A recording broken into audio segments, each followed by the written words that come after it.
بہار قرآن lecture number 10۔ اعوذ باللہ من الشیطان الرجیم، بسم اللہ الرحمن الرحیم۔ الحمد للہ والصلاة علی اہلہا، اللہم صلی علی محمد وآل محمد وعجل فرجہم۔ پروردگار کی بارگاہ میں شکر بجا لاتے ہیں کہ اس نے توفیق دی کہ آج ایک مرتبہ پھر آپ کی خدمت میں حاضر ہو رہے ہیں اور پارہ نمبر 10 سے 5 آیتوں کا انتخاب کیا ہے جو آپ کی خدمت میں بیان کریں گے اور فیض حاصل کرنے کی کوشش کریں گے۔ سب سے پہلا نقطہ جس کا انتخاب کیا ہے وہ یہ ہے کہ دشمن پر رعب طاری کرنے کے لیے قوت کا حصول ضروری ہے۔ پروردگار کا حکم ہے کہ قوت حاصل کرو۔ سورہ مبارکہ انفال کی آیت نمبر 60 میں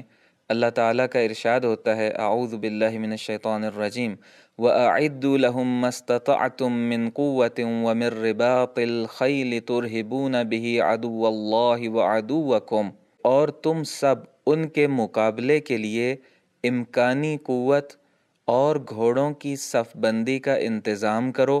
جس سے اللہ کے دشمن، اپنے دشمن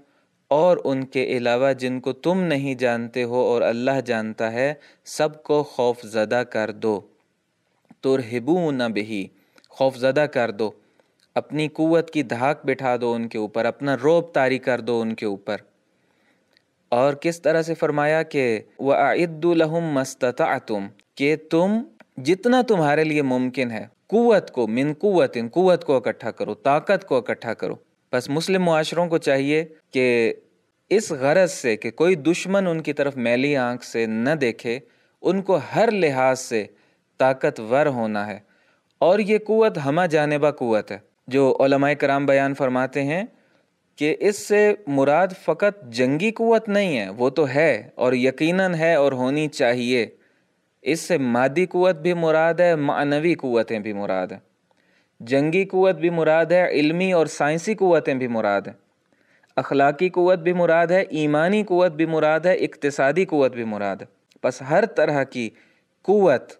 مسلم معاشرے کو اکٹھی کرنی چاہیے تاکہ کوئی دشمن مسلم معاشرے کی طرف اور مسلمانوں کی طرف میلی آنکھ سے نہ دیکھ سکے اور کسی مشکل کا سبب نہ بن سکے۔ دوسرا نقطہ ہے کہ مشرکین عہد کی پاسداری نہیں کرتے، اس لیے وہ قابل اعتماد نہیں ہیں۔ جب وہ عہد توڑ دیں تو اس کے بعد ہماری ذمہ داری نہیں ہے کہ ہم ان سے عہد باقی رکھیں۔ سورہ توبہ کی آیت نمبر 12 میں پروردگار کا ارشاد ہوتا ہے، اعوذ باللہ من الشیطان الرجیم، وَإِن نَكَثُوا أَيْمَانَهُم مِّن بَعْدِ عَهْدِهِمْ، کہ اگر وہ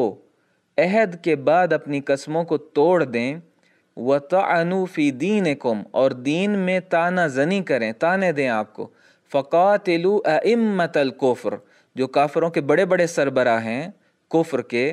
ان کو قتل کیجئے کھل کر، یعنی ان کے ساتھ جہاد کیجئے، قاتلو یعنی جہاد کیجئے ان کے ساتھ۔ انہم لا ایمان لہم لعلہم ینتہون، ان کی قسموں کا کوئی اعتبار نہیں ہے، شاید یہ اس طرح سے اپنی حرکتوں سے باز آ جائیں۔ بس ان کو حرکتوں سے باز رکھنے کے لیے ہمارے ہاتھ کھلے ہیں۔ اگر کوئی عہد و پیمان ہم ان سے باندھتے ہیں، دیکھیں ہماری خارجہ پالیسی کو پروردگار بیان فرما رہا ہے کہ مسلم معاشرے کے اندر خارجہ پالیسی کیا ہونی چاہیے، کہ اگر کوئی عہد و پیمان کفار کے ساتھ باندھا گیا ہے اور وہ اس کی پاسداری نہیں کرتے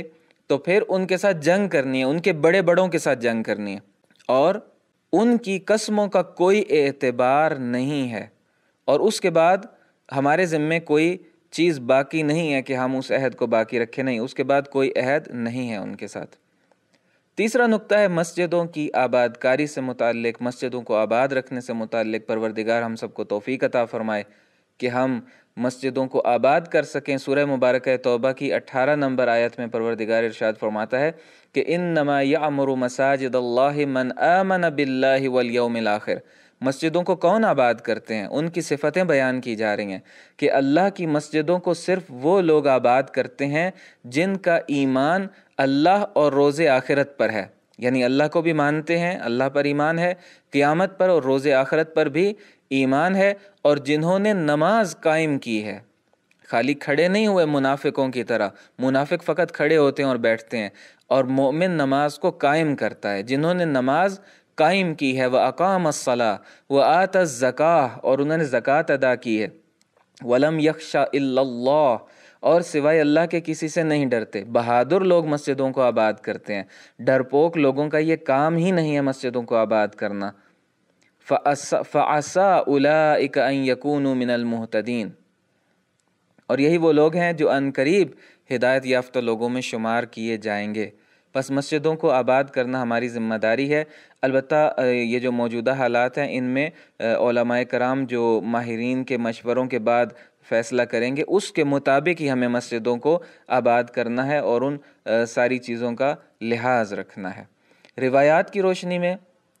بہت سی باتیں مسجدوں کے بارے میں بیان کی گئی ہیں، رہنمائی کی گئی ہے۔ چند ایک نقطے یہاں پر آپ کی خدمت میں بیان کیے جا رہے ہیں۔ بعض روایات میں ہمیں ملتا ہے کہ قیامت کے دن کے پرچمدار اور علمدار لوگ وہ ہوں گے جو سحر کے وقت دوسروں سے پہلے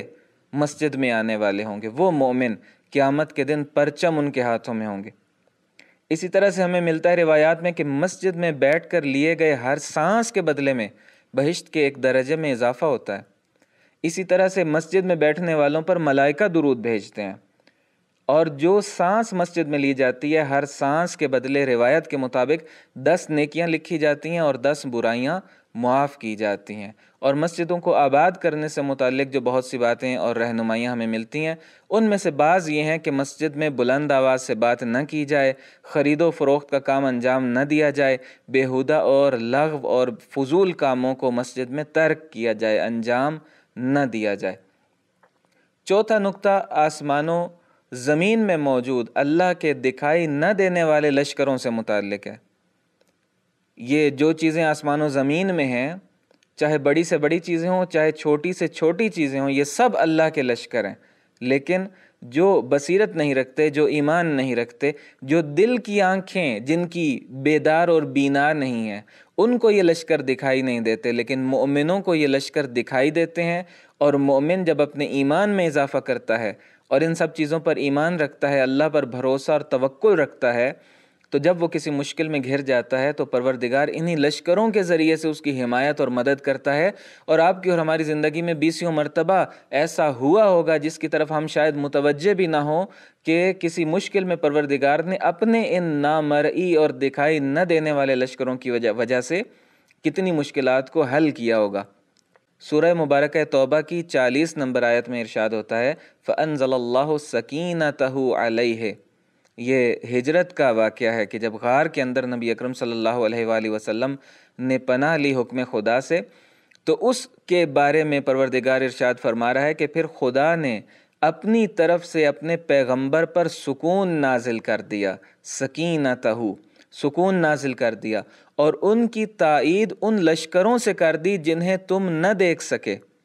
اور اللہ ہی نے کفار کے کلمہ کو پست بنا دیا، اور اللہ کا کلمہ در حقیقت بہت بلند ہے۔ وَجَعَلَ كَلِمَةَ الَّذِينَ كَفَرُوا السُّفْلَى، کفار کا کلمہ پست کر دیا۔ وَكَلِمَةُ اللَّهِ هِيَ الْعُلْيَا، اللہ کا کلمہ ہی بلند ہے۔ یہاں پر بیان کیا جا رہا ہے کہ جب نبی اکرم صلی اللہ علیہ وآلہ وسلم نے پناہ لی اور کفار ان کو تلاش کر رہے تھے حضور صلی اللہ علیہ وآلہ وسلم کو، تو ایک مکڑی نے جالا بن دیا اس غار کے دہانے پر، اور اسی طرح سے 2 جنگلی پرندے جو تھے ان کو پروردگار نے حکم دیا، انہوں نے وہاں گھونسلہ بنایا، وہاں پر اپنے انڈے اتارے، اور یہ سارا منظر دیکھ کر کہ ایک غار کا دہانہ ہے اور اتنے عرصے سے یہاں پر مکڑی کا جالا ہے، پرندے نے گھونسلہ بنا رکھا ہے، ان کے وہم و گمان میں ہی نہیں گیا کہ پروردگار کے یہی تو نظر نہ آنے والے لشکر تھے۔ نظر تو آ رہے تھے آثار ان کے، گھونسلہ بھی نظر آ رہا تھا، مکڑی کا جالا بھی نظر آ رہا تھا، لیکن ان کی آنکھیں بینا نہیں تھیں کہ وہ اس کو سمجھتے کہ یہ اللہ کے لشکر ہیں، اور پروردگار اگر چاہے تو اپنے نبی کی اتنی عظیم نہضت اور تحریک کو بچا سکتا ہے، آپ کی زندگی کو بچا کر ایک مکڑی کے ذریعے سے اور چند پرندوں کے ذریعے سے۔ یہ وہی پروردگار ہے کہ جس نے ابابیل کے ذریعے سے ابرہہ کے لشکر کو تہس نہس کر دیا تھا، اور یہ پروردگار کے لشکر ہیں کہ جو ہمیں مختلف جگہوں پر طول تاریخ میں دکھائی دیتے ہیں۔ انہی میں سے ایک واقعہ طبس کے صحرا کے وہ ذرے بھی ہیں ریت کے، کہ جب آج کے زمانے کی سپر طاقت کے ہیلی کاپٹر آئے وہاں پر، تو انہی ریت کے ذرات نے لشکر خدا بن کر ان کو تہس نہس کر دیا۔ 5واں نقطہ ہے کہ مومن ہمیشہ کامیاب ہوتا ہے، کبھی ناکام نہیں ہوتا، اور اس کے برعکس کافر اور انکار کرنے والا، پروردگار کا اور اس دین کا اور نظام کا انکار کرنے والا ہمیشہ ناکام ہوتا ہے، کامیابی اس کو نصیب نہیں ہو سکتی۔ سورہ مبارکہ توبہ کی 52 نمبر آیت میں پروردگار نے یہی فیصلہ سنایا ہے، قُلْ هَلْ تَرَبَّصُونَ بِنَا إِلَّا إِحْدَى الْحُسْنَيَيْنِ، کہ آپ کہہ دیجئے کہ تم ہمارے بارے میں جس بات کا بھی انتظار کر رہے ہو وہ دو میں سے ایک نیکی ہے۔ یعنی مومن جب اللہ کے راستے میں نکلتا ہے تو یا کامیابی اس کو حاصل ہو جاتی ہے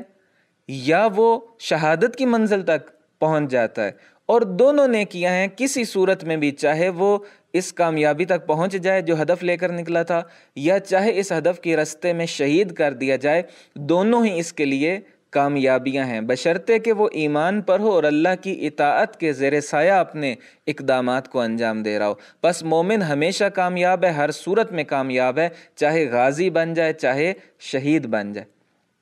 جبکہ اس کے برعکس پروردگار نے ارشاد فرما دیا